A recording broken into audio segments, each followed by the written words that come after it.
Hello there. I'm excited to be sharing a new Max for Live device that I've been working on for a little while now. It is a MIDI generator for Ableton Live 12 that features the Monome grid, and it is called Grid Composer. Grid Composer is a direct and tactile interface for working with MIDI clips, allowing you to add, remove, or edit notes that are stored in your clips, as well as do other things like change the clip's loop start and end points, and do some light session view navigation for launching clips and other things. While it's not explicitly designed as a performance tool, you can kind of get dangerously close to using it as one if you like. Before we go any further, I want to mention that Grid Composer is available for free. You can find a link to it in the description below this video. I wanted to put this out for free as a gift back to the Monome community that has brought me so much inspiration over the years. And I know this is something that I've really wanted as a Max for Live grid application for a really long time, so I hope you find it useful as well. If you give this device a spin and you feel like supporting my work, you can also find links to my website with other Max for Live devices available for sale, as well as links to my Bandcamp where I have some music available too. This video is definitely more of a long-form ramble about how to use the device and offer the occasional insight into how it was designed. With that said, if you feel like just going right into it, there is an interactive reference document built into this that I'll show you right now. So if you go down here to the aptly named reference button, you click there, this little pop-up window appears, and if you click on different, or rather if you press different modifier keys on the grid, you'll notice that the text display changes to give you an idea of what's going on.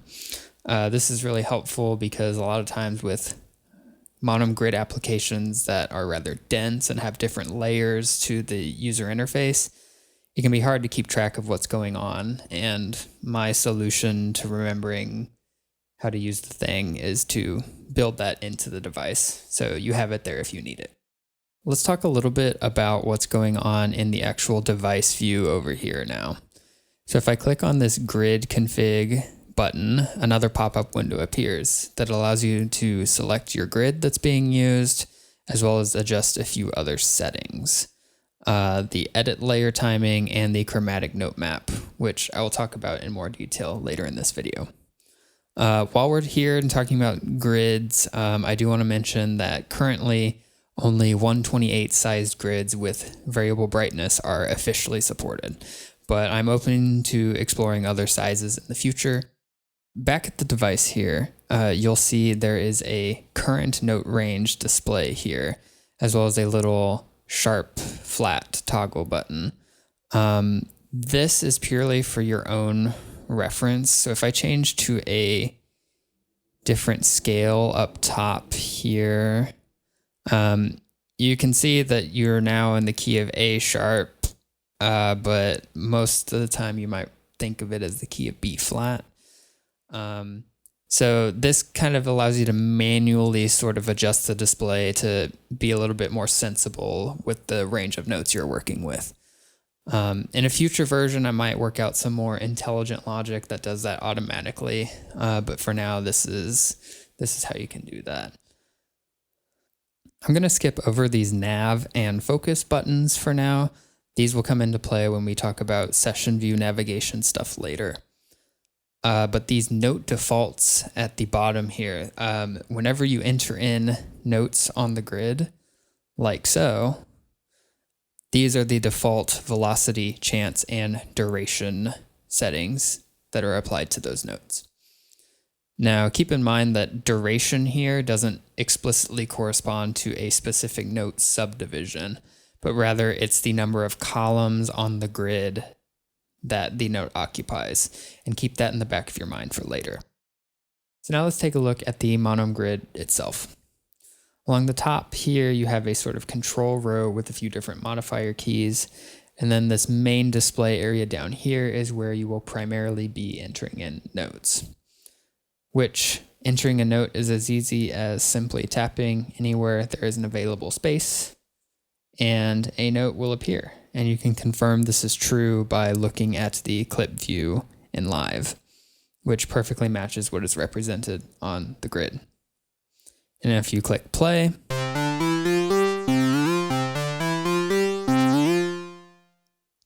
You'll see you have this scrolling play bar that goes across the note display, which is handy for sketching out ideas in real time, as well as this pulsing BPM indicator at the top.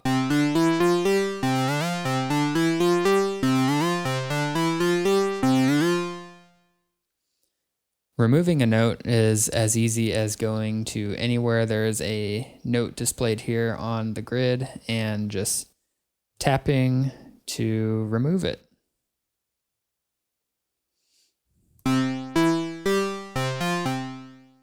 If you want to create a note of a longer duration than your default duration value, you simply use a two-finger gesture to do this, where your left finger corresponds to the note's start position and the right is the end point, creating the duration that you desire. So if I want to create an eighth note, which this in live, my clip view is set to a 16th note subdivision here. If I want to create an eighth note, I simply do 2 columns there like that. And we'll create some little eighth notes. And if I want to have a quarter note here at the end, just do 4 columns there like that.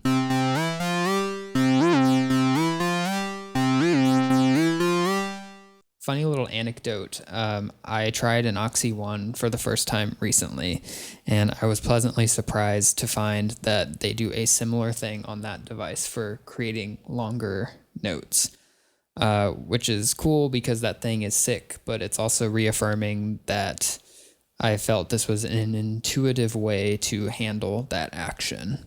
So that's very nice. So thus far, we've been entering in notes, and we have 7 rows here, which is just about an octave of range, right?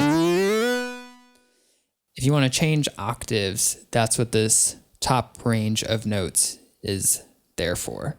Simply tap one of those to change to a different spot, and you will find yourself in a different register.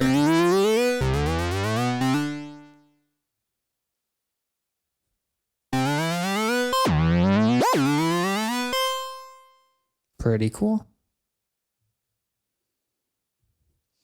Obviously, with the way this user interface is set up, you have 7 rows available for notes, which means that in this version of the device, you are presently restricted to using 7 note scales.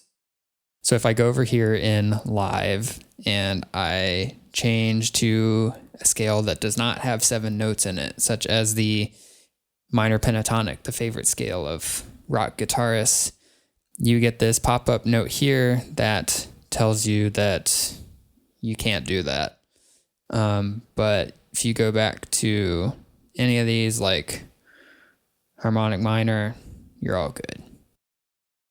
An exception to this, if you turn scale mode off, you can still use the device in this way.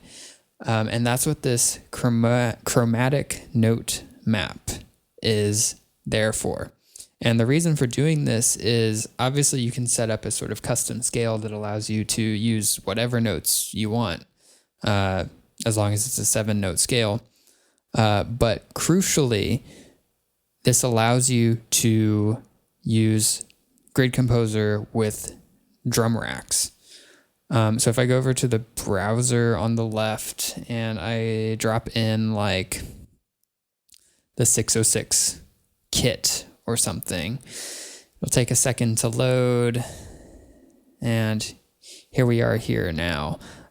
You'll notice that if we go back and forth between these tracks, this scale display is just not present on a drum rack track.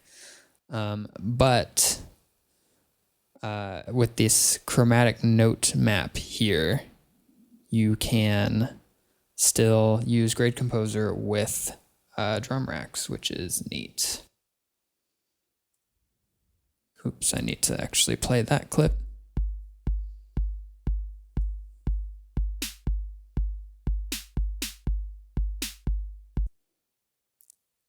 Innovative drum patterns, I know, but you should get the point of what's going on here.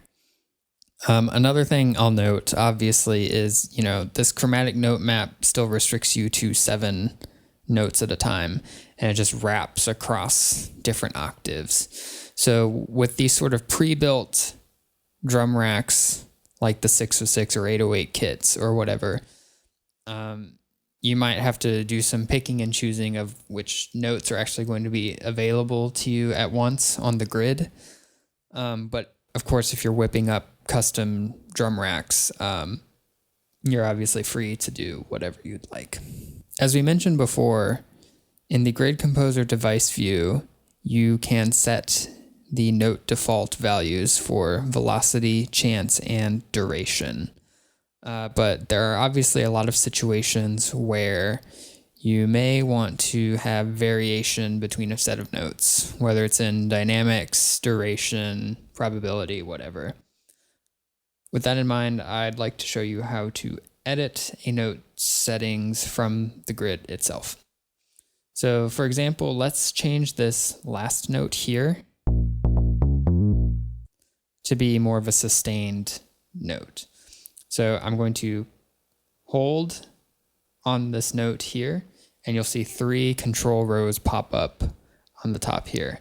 And as you might guess, each row corresponds to velocity, chance, and duration, matching the order of the rows in the device view. So we want to change this to be a longer note. I'm going to jump down to this row here and do that. And now we see that the note has been extended both on the grid and in Live's clip view. So if I press play,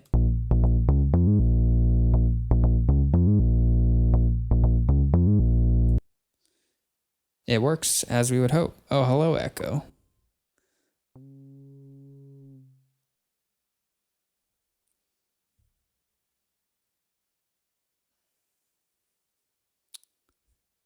Echo's going to be hanging out with us now as we film. So obviously we could go into other notes here and change the velocity value, for example.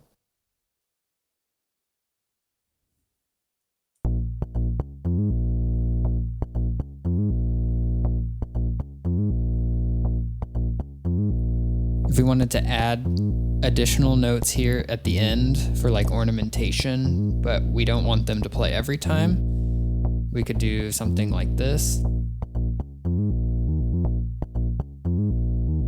And change their probability like so.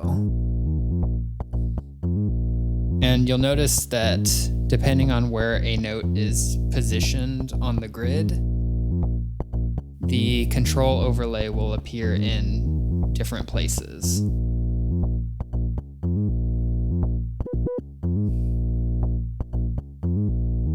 Putting this device together gave me a lot of appreciation for using stacks of notes with different probabilities on them with monosynths. So if you've ever used like an Electron Digitact with its trig probabilities and such, your first instinct might be to do things like have hi-hat patterns with random variations on them, right?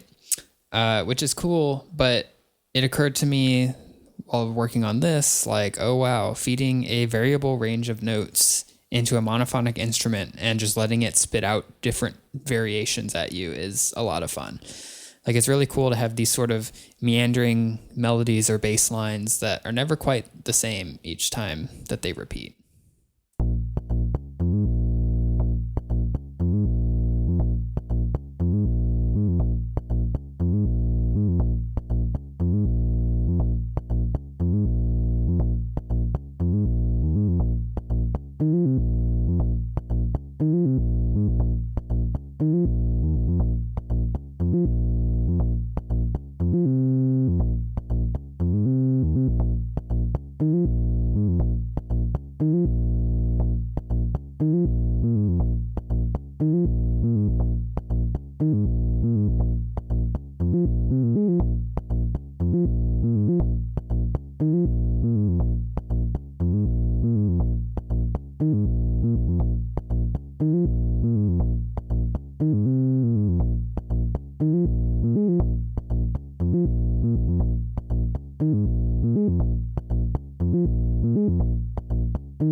Unbelievable. So we've talked about working with notes, but there's also some support for modifying other aspects of a MIDI clip. And that's largely what these modifier keys up at the top left are for. If you hold down the middle one and press a key in any column of the notes area,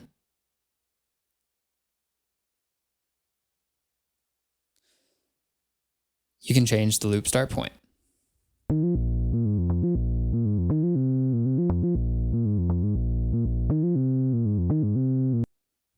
If you hold the right key, you can change the loop end point.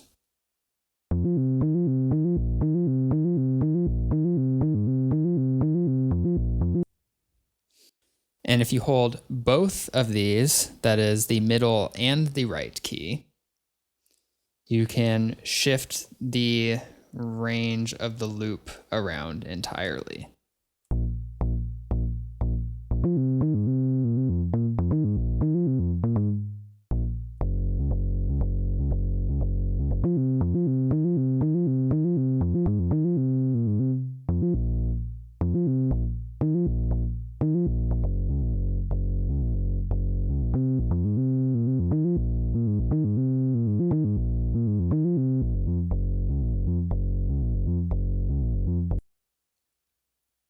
I should mention that this works with both looped and unlooped MIDI clips.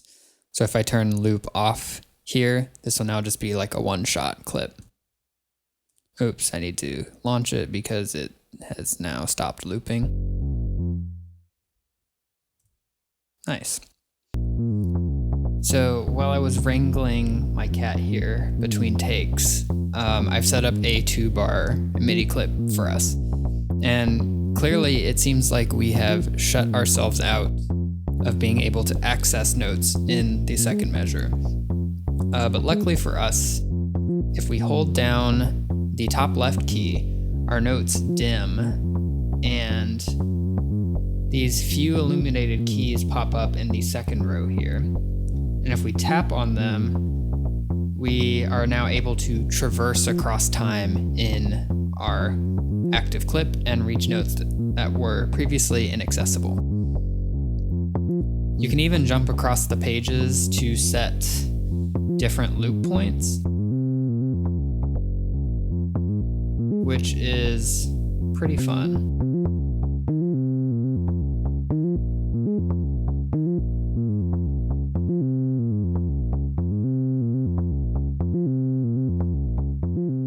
You may have noticed there is a dim square at the end here. And what this allows you to do is venture forth into the unknown and enter in notes past the end of your clip, therefore extending the length of your clip.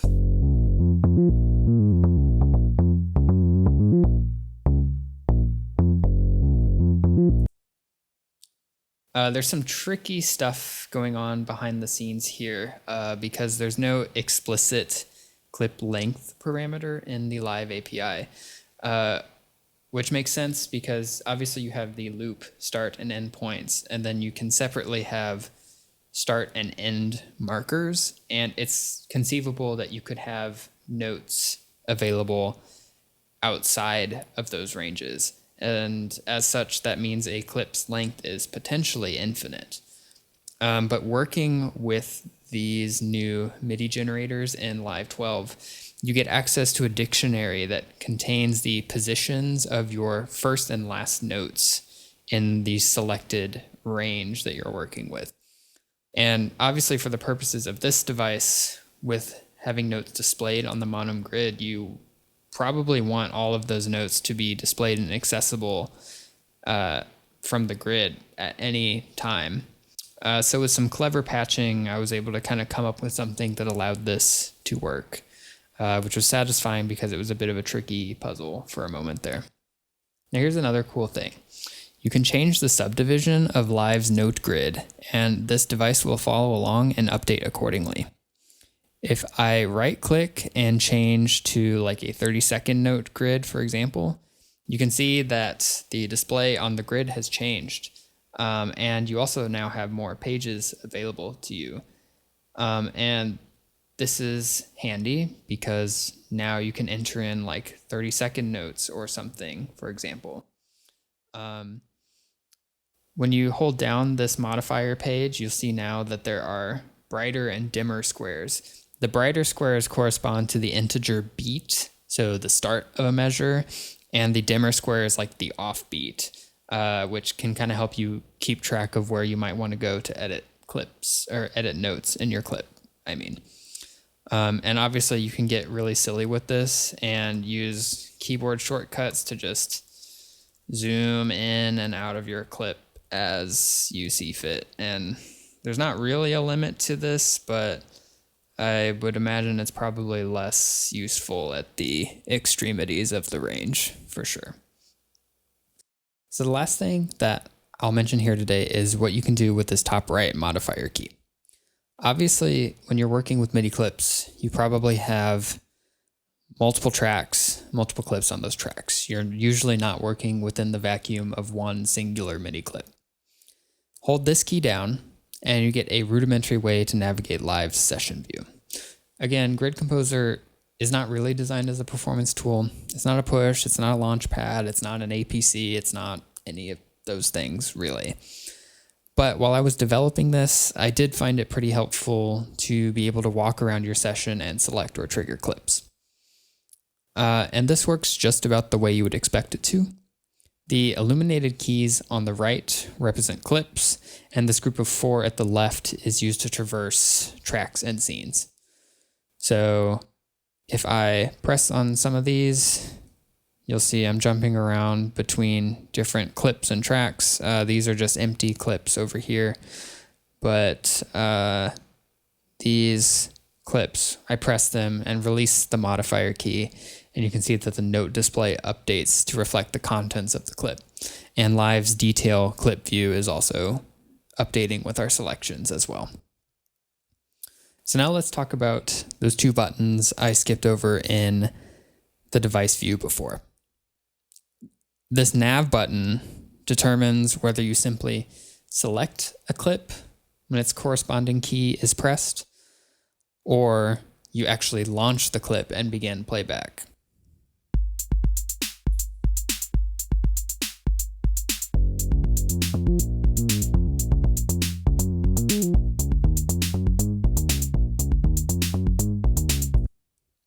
Bangers, right? You might have noticed that when I switched into nav launch mode, this focus button activated. Instant focus means that when you launch a clip and you release the modifier key, you will already be looking at the clip you have selected.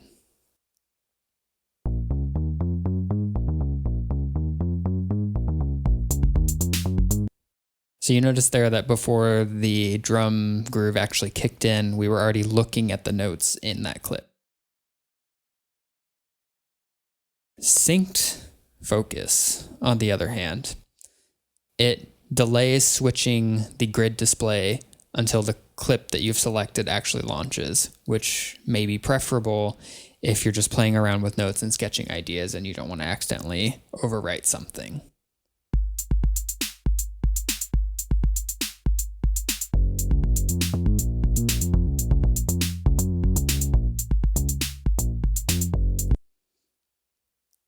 Okay, so I think that covers just about everything that Grid Composer has to offer, for now at least.